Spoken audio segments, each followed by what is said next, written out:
संविधान है उसकी किताब को ये उछालते हैं, अंबेडकर जी के नाम को ये उछालते हैं, उनके नाम को इस्तेमाल करने का काम करते हैं। प्रधानमंत्री जी ने कभी भी संविधान उछाल कर जो है कोई दुहाइयां नहीं दी, ये बातें नहीं उछाली। कहते ना झूठ को 100 बार बोलो तो वो भी सच बन जाता है। ये है कांग्रेस की जो है कूटनीति। इतने घटिया और इतने गंदे लोग हैं ये, लेकिन हम लोगों को दोस्तों मिलकर सच को सच हम बताएंगे, झूठ को झूठ बताएंगे। इतने घटिया इन लोगों ने सोचा कि ये लड़की को हम कहीं मुंह दिखाने लायक नहीं छोड़ेंगे, लेकिन हुआ क्या? जब डिसीजन आया तो वो राजा बाबू कहीं मुंह दिखाने लायक नहीं रहा, रोया सारी रात अपने कमरे में बैठकर। दोस्तों, अंबेडकर जी हमारे देश के संविधान के जो हैं वो मूल हैं। उन्होंने ही संविधान लिखा है और आज आप और हम जिस तरह से हमारे देश को जानते हैं, हमारे देश के नागरिक शास्त्र को जानते हैं, वो सब हमें अंबेडकर जी से ही मिला हुआ है।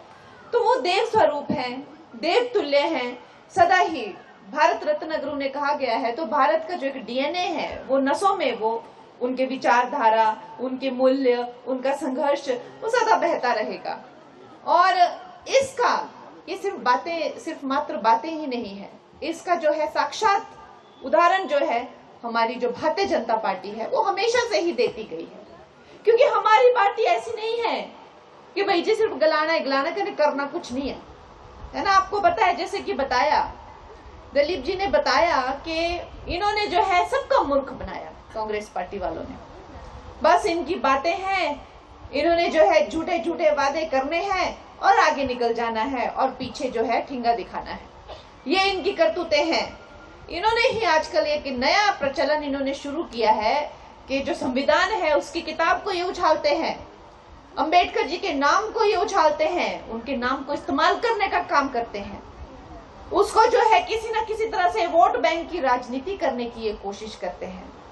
देखा होगा आपने, लेकिन हम भी इतिहास को दिखाएंगे और इतिहास गवाह है। और आज इसीलिए हम ये इकट्ठे हुए हैं वो दिन याद करने के लिए जब इनको अंबेडकर जी को जो है बड़ा ही अपमान करके जो नेहरू ने जो है कैबिनेट से निकाल दिया था। उन्होंने त्याग पत्र दिया था क्योंकि बार बार उन्हें अपमानित किया जाता था, उन्हें निराश किया जाता था, उनकी बातों का मान नहीं रखा जाता था। क्यों? क्योंकि नेहरू जी को हर कोई इंसान जो ज्यादा इंटेलिजेंट उनसे था, जो ज्यादा इस देश को समझता था, उससे प्रॉब्लम हो जाती थी। मैंने तो इस बात पे बड़ी रिसर्च की हुई है और मुझे और कोई कारण नहीं दिखता कि उनको उनसे और क्या दिक्कत हो सकती है और क्या द्वेष और क्या ईर्ष्या हो सकती है।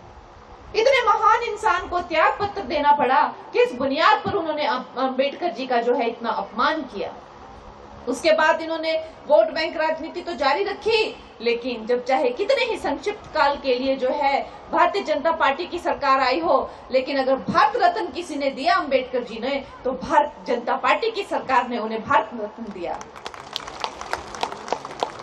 उसके बाद प्रधानमंत्री जी ने कभी भी संविधान उछाल कर जो है कोई दुहाइयां नहीं दी, ये बातें नहीं उछाली। और जैसे ही वो सत्ता में आए, सबसे पहले उनको देवतुल्य स्थान अंबेडकर जी को अगर किसी ने दिया है तो वो नरेंद्र मोदी जी ने दिया है।